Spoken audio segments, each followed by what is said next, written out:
नमस्कार, बहुत स्वागत है आप सभी का। जहां एक तरफ हम अंतर्राष्ट्रीय योग दिवस मना रहे हैं तो समझना बहुत ज़रूरी हो जाता है कि योग हमारे जीवन में क्या प्रभाव डालता है।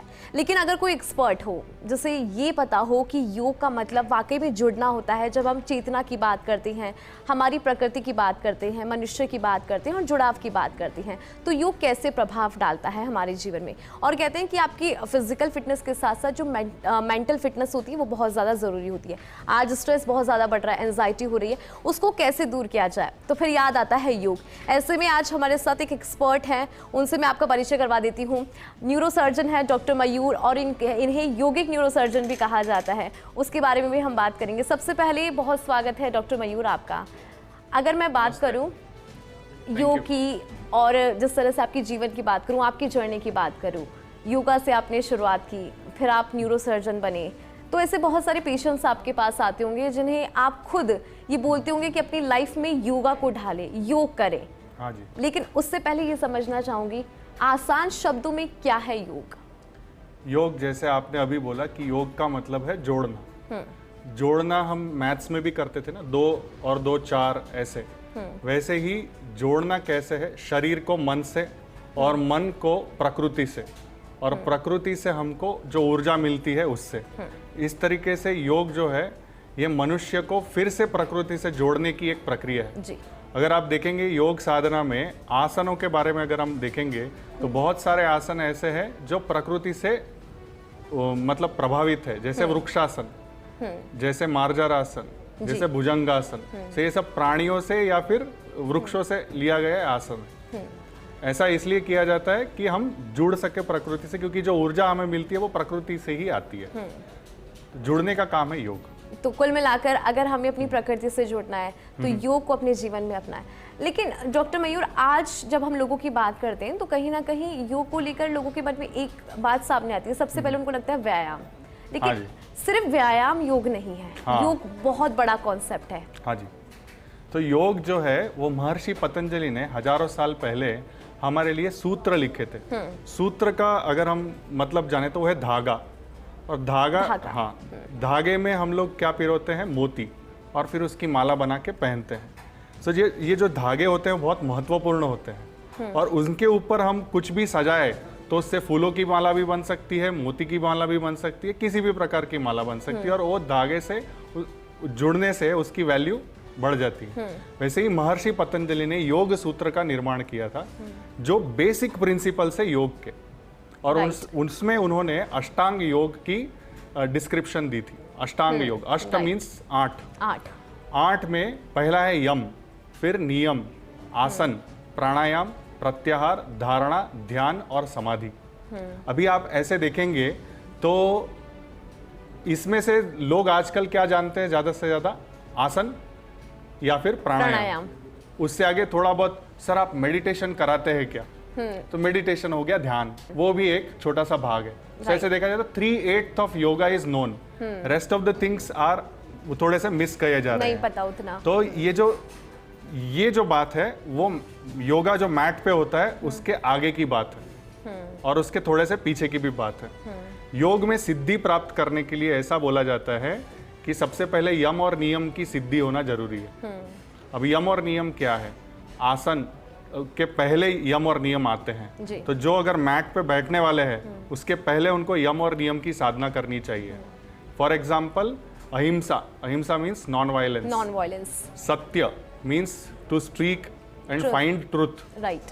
अस्तेय मीन्स नॉन स्टीलिंग, चोरी करना मना है, नहीं करना।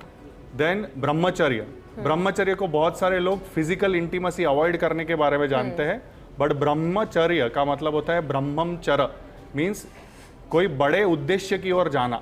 ब्रह्म मतलब हाईएस्ट कॉन्शियसनेस, ब्रह्मचर्य मतलब उसको जाना है हाईएस्ट कॉन्शियसनेस की तरफ, तो वो होता है ब्रह्मचर्य। उसमें ऑटोमेटिकली सारी जो फिजिकल डिजायर्स है वो पीछे छूट जाती है, पीछे छूट जाती है। फिर आता है अपरिग्रह। अपरिग्रह मतलब, परिग्रह मतलब सब जमा करना अपने आजू बाजू, मतलब पैसा, प्रॉपर्टीज, या फिर position of power, so on and so fourth. उसमें से अपरिग्रह करना मतलब उनमें से छूटते जाना और अपना जीवन सिंप्लिसिटी से जीना। बिल्कुल एक साधारण जीवन जीने की साधारण हम जीवन बात जीने की शुरुआत करनी है। और अपरिग्रह सिर्फ मटेरियलिस्टिक थिंग्स के साथ नहीं है, इसके आपके साथ भी मेंटल खाली जो मतलब बिना मतलब के विचार है उनको भी त्याग दो। पीछे छोड़ना है, वो है अपरिग्रह। और एक और चीज है जो मैं रेगुलर लाइफ में लोगों को बोलता हूँ, लोग फ्रिज में खाना जमा करते हैं, हाँ, तो वो फ्रिज में खाना जमा करना भी एक परिग्रह है। फ्रिज में से खाना जमा करना बंद करो तो ऑटोमेटिकली बहुत सारी बीमारियां भी पीछे छूट जाएंगी।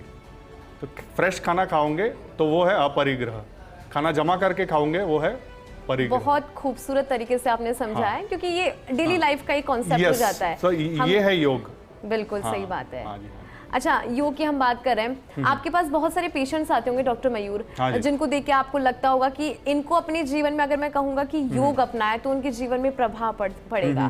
कितने ऐसे पेशेंट्स हैं जिनमें आपने खुद ने एक इम्पैक्ट दिखा कि जब शुरुआत में वो आपके पास पहुंचे और फिर उन्होंने योग अपनाया तो आज लगता है कि वो जीवन में खुश हैं और वो कर रहे हैं जो वो हमेशा से करना चाहते थे और जीवन में शांति है सबसे इम्पोर्टेंट जो होता है। तो मेरे जो पेशेंट्स होते हैं जनरली होते हैं ब्रेन और स्पाइन के। राइट। तो बहुत सारे पेशेंट होते हैं जिनको स्ट्रोक हुआ रहता है, या फिर ब्रेन में ट्यूमर हुआ रहता है, या फिर उनको ब्लीडिंग हुआ रहता है ब्रेन में, या फिर स्पाइन में बोलो तो आप सभी को पता होगा डिस्क का प्रॉब्लम, या फिर हड्डी एक दूसरे के साथ खिसक जाना। मेरा सेंट्रल पार्क में एक प्रोग्राम था जयपुर में, मैं बैंगलोर से आया हूँ, तो उन्होंने पूछा सर योग कब शुरू करना है, राइट एज क्या है, 40 साल या 50 साल? मैंने बोला राइट एज अभी है, नाउ।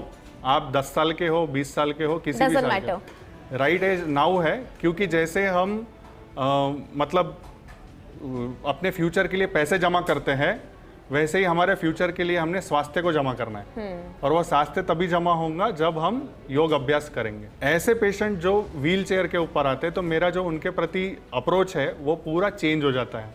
और लोग भी मुझे ये बोलते हैं हम योगा कैसे करेंगे। एग्जैक्टली। क्योंकि हम तो पेशेंट है, हम तो व्हील चेयर पे, हमसे तो अच्छे से चला भी नहीं जा रहा है, हम कहाँ से शुरू करेंगे? तो कहाँ से शुरू करना है? आपके यहाँ से शुरू करना है। फिर दूसरी चीज जो हमारे कंट्रोल में इजीली है वो है ब्रेथ अवेयरनेस। तो सांस धीरे धीरे लेकर धीरे धीरे छोड़ने से भी योग अभ्यास शुरू हो जाता है। ब्रीदिंग विथ मूवमेंट, मतलब मैं छोटा सा ऐसा मूवमेंट बताऊंगा, तो जैसे ओके, ये एकदम सिंपल है, पर मैं सांस के साथ कर रहा हूँ। सांस लेकर मैंने पूरी छाती में सांस भर के मैंने हाथ को स्प्रेड किया है, और सांस छोड़ते हुए ओके, जब आप पास लेकर आएंगे then you have to exhale, सांस छोड़ रहा हूँ मैं। तो इसमें मैं सिर्फ यहाँ पर मूवमेंट नहीं हो रहा है, मूवमेंट यहाँ पर भी हो रहा है, मूवमेंट यहाँ पर भी हो रहा है, और मूवमेंट साथ में अपर लिम्स में भी हो रहा है, और साथ में स्पाइन में भी हो रहा है। स्पाइन में भी हो रहा है। ये सिंपल टेक्निक से धीरे धीरे स्पाइन अलाइनमेंट में आना शुरू होता है। राइट। प्रॉब्लम क्यों हुआ था? स्पाइन अलाइनमेंट में नहीं था, और धीरे धीरे छोटा छोटा मूवमेंट करते करते हम स्पाइन को अलाइनमेंट में लेके आते हैं। और जिस पेशेंट को बहुत सारे डॉक्टर्स बोलते हैं ऑपरेशन के बिना आप ठीक नहीं हो सकते, यस, और वो 2-3 महीने के बाद खुद अपने से चलकर, कुछ लोग तो 4 धाम की यात्रा को या भारत यात्रा को निकल जाते हैं, और फिर मुझे फ़ोन करते हैं, सर मैं केदारनाथ से बात कर रहा हूँ, आपके वजह से मैं आज पूरा पैदल चल रहा हूँ। मेरे वजह से नहीं चल रहे हो आप, जो हमारे योग के बहुत ही अच्छे जो सूत्र है हजारों साल पहले जो हमने सीखे थे पतंजलि महर्षि से, उसी से आप आगे बढ़ रहे हो। मैं तो उसका निमित्त मात्र हूँ। आपको क्योंकि योगिक न्यूरोसर्जन से भी जानते, लोग इस नाम से भी आपको बुलाने लगे हैं। आपकी शुरुआत कहाँ से हुई? आपने कैसे शुरुआत की? योगा में कैसे आप आए? मेरे जो दादी थे वो, उनको बहुत सारे योग के सिद्धि प्राप्त थे। मैं बचपन से उनको देखते आ रहा था। ओके। और वो खुद एक डॉक्टर नहीं थे, बट उनका जो ऑरा था, उनकी जो सिद्धियाँ थी, उसकी वजह से बहुत सारे लोग उनके पास आते थे और उनसे सीखते थे। For the treatment? फॉर, हाँ, okay, neck pain, back pain, sciatica, और कुछ अगर प्रॉब्लम रहा तो वो उनको सिंपल योगा टेक्निक सिखाते थे। साथ में उनको मुद्रा सिद्धि प्राप्त थी, मुद्रा। सो मुद्रा है, जो अलग अलग तरीके की मुद्राएं होती है, उससे बहुत सारे लोगों को वो ठीक करते थे। ये मैंने बचपन में देखा था। फिर साथ में हमारा रेगुलर एजुकेशन तो चलते ही जाता है, तो वो करते करते मैं MBBS हो गया, MBBS से फिर मैं MCH हो गया, न्यूरो सर्जन बन गया, गोल्ड मेडलिस्ट हो गया, और फिर अभी मैं पिछले 9 साल से प्राइवेट प्रैक्टिस में हूँ। ये सब करते करते बीच में मैंने ये भी देखा कि हमारे सब कलीग्स, हम लोग कर तो रहे हैं, पर वो सिर्फ ड्रॉप इन द ओशन है और उसका परमानेंट सॉल्यूशन नहीं है। क्योंकि बहुत सारे पेशेंट्स को 2-2, 3-3 बार सर्जरी करने पर भी फायदा कुछ हो नहीं रहा था. We are not solving the root cause of the problem. एक temporary solution. It is like वो दीवार में कुछ गड्ढा हो गया तो उसको छोटा सा प्लास्टर कर दिया, पर वो गड्ढा क्यों हुआ है, कैसे हुआ है, वो पता नहीं किया. तो ये पता करने का सबसे बेसिक प्रिंसिपल क्या है स्पाइन का, वो ध्यान करना जरूरी है. हमारे जो पुराने एनिमल्स जो है, जो इवोल्यूशनरी प्रोसेस में उनका स्पाइन क्या था, पैरेलल टू द ग्राउंड. और फिर हम धीरे से 2 पैर वाले जानवर हुए. एग्जैक्टली. सो ये जब हम 2 पैर वाले जानवर हुए, वो टाइम पे हमारी गर्दन और हमारा लोअर बैक जो ज़्यादा लचीले हैं, वो एरिया पर प्रेशर आना शुरू हो गया बिकॉज ऑफ द गुरुत्वाकर्षण की वजह से उसके ऊपर प्रेशर आता है. अब उसको संभालने के लिए हमको भगवान ने मसल्स दिए. अब वो मसल्स को हम सही तरीके से यूज़ नहीं करते हैं. एक और चीज़ है, जो मोबाइल बेंड होता है तो उसकी वजह से ये उसका अलाइनमेंट और ख़राब होता है. और जब हमेशा क्योंकि हम ऐसे झुककर उसको देखते हैं. सो उसका भी एक बहुत खास है कि 10 डिग्री बेंड किया तो 10 से 15 किलो वजन ज़्यादा हो जाता है. 20 डिग्री बेंड किया तो 25 से 30 किलो. और 30 डिग्री ऐसे बेंड करके कोई बैठा है, प्रेशर आपके ऊपर, extra pressure. Okay. Body weights के ऊपर एक्स्ट्रा प्रेशर है. फिर ये जो चेयर है वो उसके ऊपर भी हम ऐसे बैठते हैं. तो ये सब छोटी छोटी चीज़ें हैं. वो छोटी छोटी चीज़ों में से ही ये सब स्पाइन के प्रॉब्लम आते हैं. बाकी के 5 नियम जो बचे वो बताता हूँ. शौच, संतोष, तपस, स्वाध्याय, ईश्वर प्रणिधान. जब हम सेल्फ स्टडी करेंगे, स्वाध्याय means self study, it is fourth one. Okay. Fourth नियम. स्वाध्याय मीन्स सेल्फ स्टडी. अगर आप सेल्फ स्टडी करना शुरू करोगे तो आपको पता चलेगा कि आप इनसेंसिटिव हो चुके हो. आप जो भेड़ बकरियां हैं उनके साथ चल चुके हो और आप भी भेड़ बकरी बन चुके हो. उसमें से धीरे से बाहर निकलना है. तो स्वाध्याय करने पर ही पता चलेगा. जब मैं रात को बैठ के सोचूंगा कि मैंने आज लोगों के साथ क्या क्या किया, एग्जैक्टली, तब मुझे पता चला, अरे यार मैं इनको और अच्छा कुछ कर सकता था. सेल्फ अवेयरनेस की तरफ बढ़ जाते हो आप. तो योग वो भी है. योग सिर्फ मैट के ऊपर नहीं है. उसके पहले के शौच मतलब cleanliness, hygiene. Hygiene is the responsibility of every citizen. फिर संतोष मीन्स सेटिस्फैक्शन. अनफॉर्चुनेटली जीवन ऐसा हो गया है कि सबको कुछ ना कुछ दिखाने के लिए we are not satisfied and we do unnecessary expenditures and expect a lot. हाँ, and expect a lot also from others. Yes. That is also there. तपश्चर्या. महेंद्र सिंह जी एक है आपके यहाँ के, जयपुर के ही हैं. वो पिछले 20 साल से योग अभ्यास करा रहे हैं जी, free of cost. So that was very commendable. और जिस यूनिवर्सिटी ने मुझे invite, actually this is my second visit to Jaipur. Okay. Previously I had come as a TEDx speaker. तो IIHMR यूनिवर्सिटी करके है यहाँ पर जयपुर में. तो उनके जो फाउंडर है doctor Ashok Agarwal, he is running that institution for 41 years. And that institution is teaching us health management. So that when they came to know about me, they wanted to bring this awareness and interaction, intercultural interaction between Jaipur and Bangalore.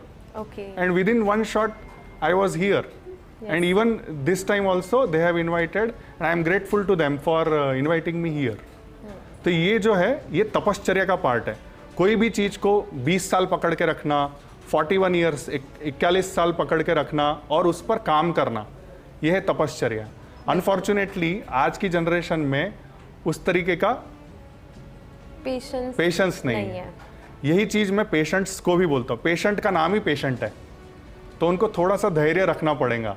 जब योग अभ्यास करते हैं तो थोड़ा 2-3 महीने का time लगता है. ऐसे ही ठीक नहीं होगा, एकदम से नहीं होगा. हाँ. धीरे-धीरे. और योग अभ्यास करने के टाइम पे जब जैसे स्पाइन टेढ़ा मेढ़ा है, सीधा करने के टाइम पे वो भी दर्द देगा. स्टार्टिंग में पेन, हाँ, स्टार्टिंग में पेन बढ़ेगा, फिर धीरे धीरे कम होगा. ऐसा है. तो वो हमको तपश्चर्या उतनी करनी पड़ेगी. और लास्ट जो था ईश्वर प्रणिधान. ईश्वर मतलब कोई एक मूर्ति नहीं है. ईश्वर सभी के अंदर समाया हुआ है. आपके अंदर भी है, मेरे अंदर भी है, सभी एनर्जी हम बोल सकते हैं. Yes, the supreme most consciousness, supreme most awareness. उसका कोई शेप और साइज नहीं, फॉर्म नहीं. It is formless.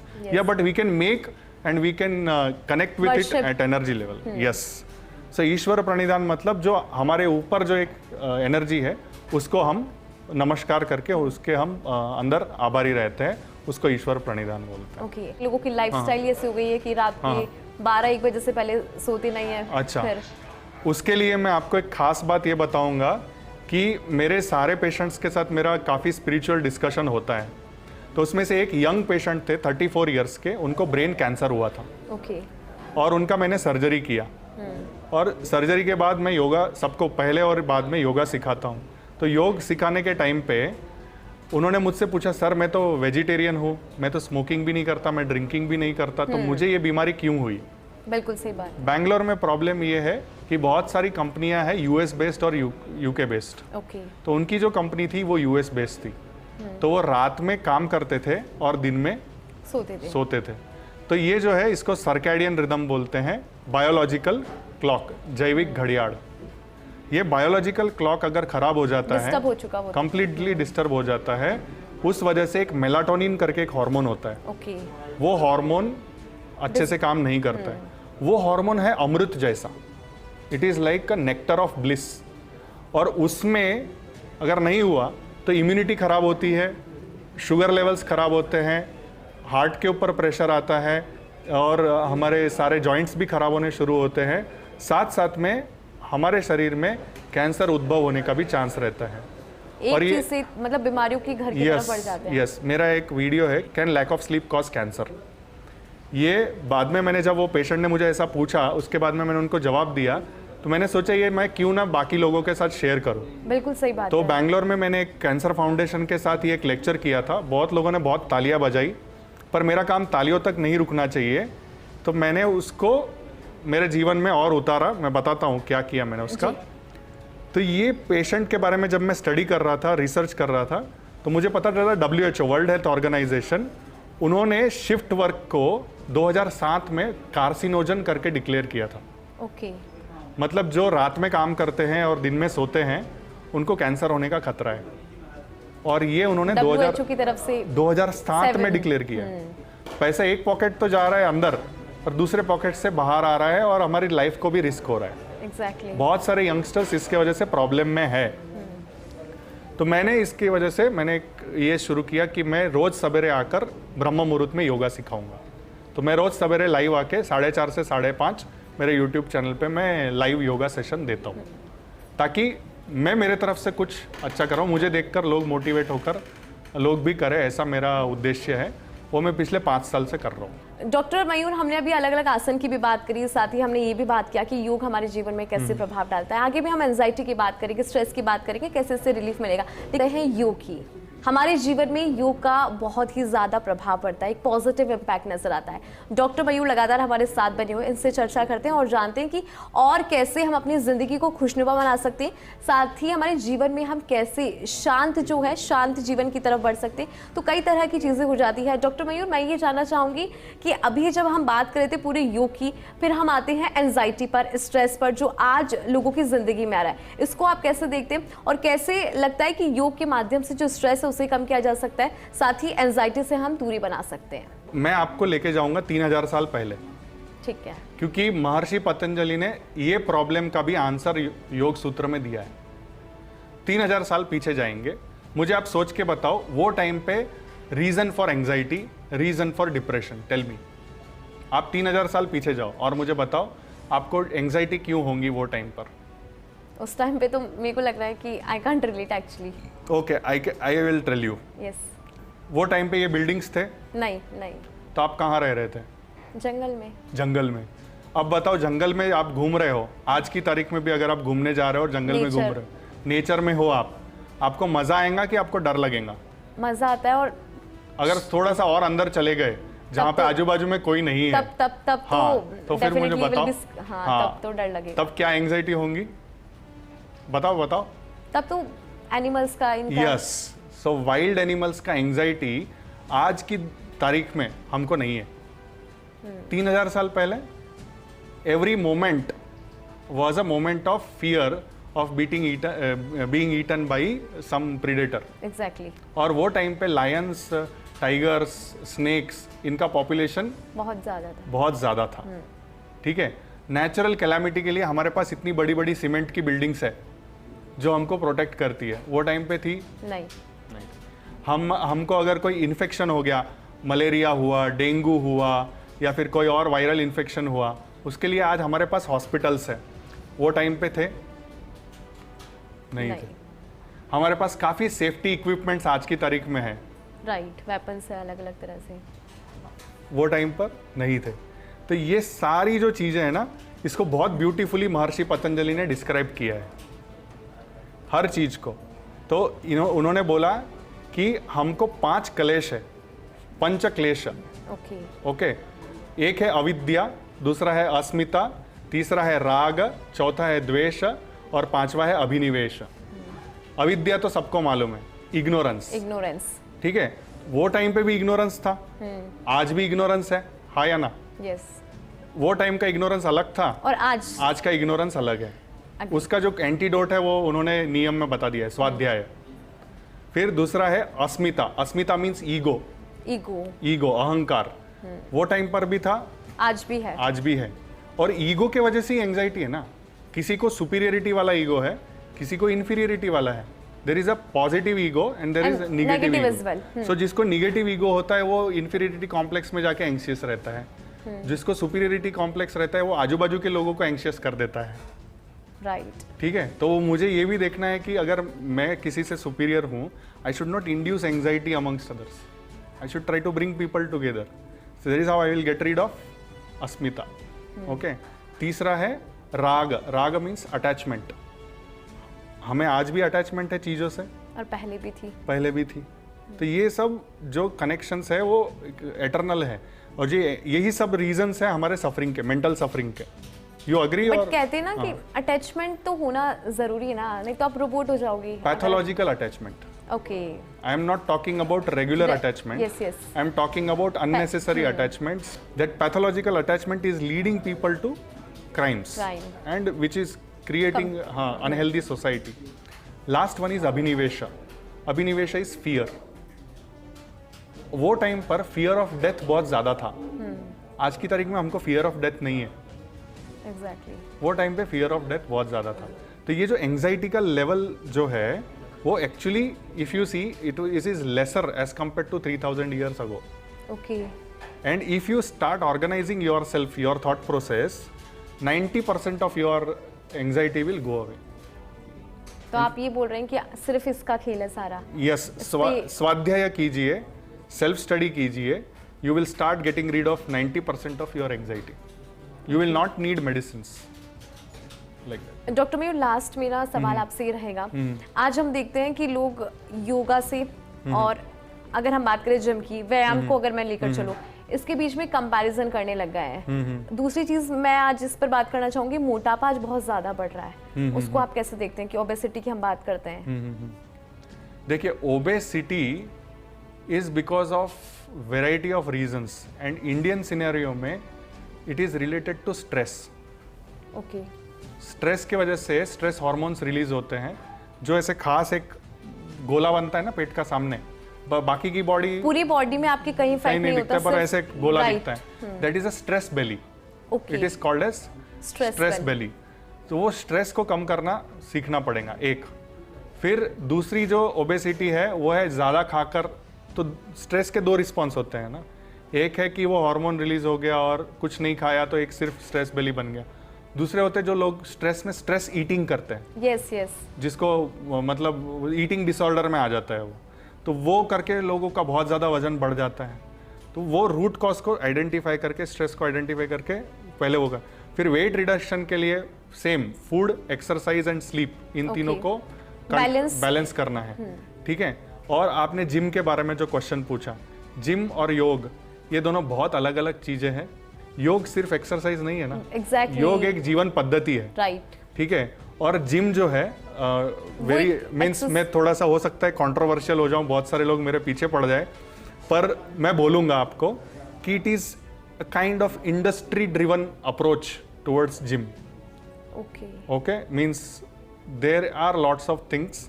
If a Western culture is promoting something and they are revenue driven, they will push lot of things towards you. Gym के साथ साथ क्या आता है, बहुत सारे food supplements, exactly, protein powders, creatine, variety of amino acids, जो हम नेचुरली खा सकते हैं उनको डब्बे में भर के क्यों खाना है?